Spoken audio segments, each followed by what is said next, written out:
Huwebes Santo, Abril 2, 2026. Ang Ebanghelyo kinutlo gikan sa Ebanghelyo ni San Juan.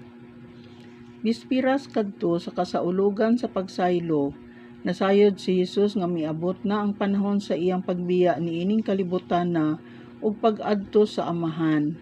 Kanunay niyang gihigugma kadtong mga iya nga ania sa kalibutan o gihigugma niya sila hangtod sa katapusan.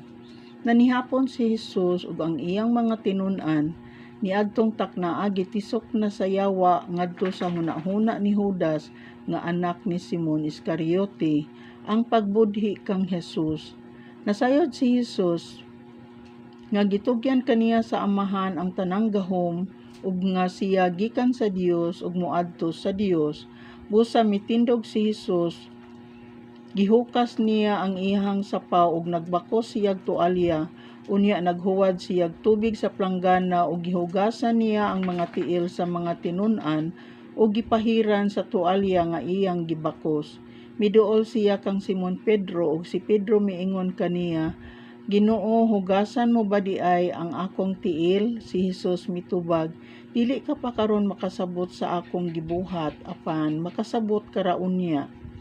Si Pedro miingon, "Dili gayud ako magpahugas nimo sa akong mga tiil."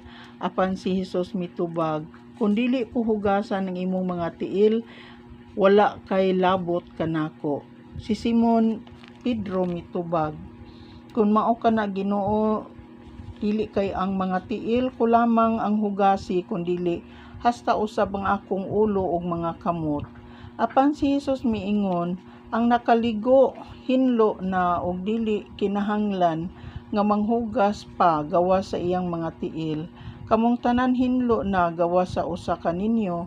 Nasayod ng daan si Jesus kinsa ang magbudhi kaniya.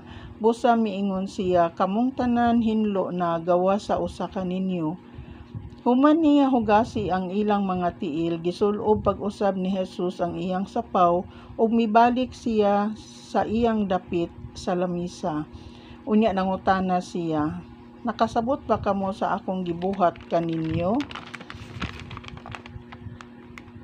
Kamo nagtawag kanakog magtutudlo og Ginoo ug husto kana, kay mauman kana ako. Kung ako ang inyong Ginoo ug magtutudlo, naghugas sa inyong mga tiil, kinahanglan nga maghinugasay usab kamo sa inyong mga tiil. Naghatag ako kaninyong panig-ingnan aron inyong buhaton ang gibuhat ko kaninyo."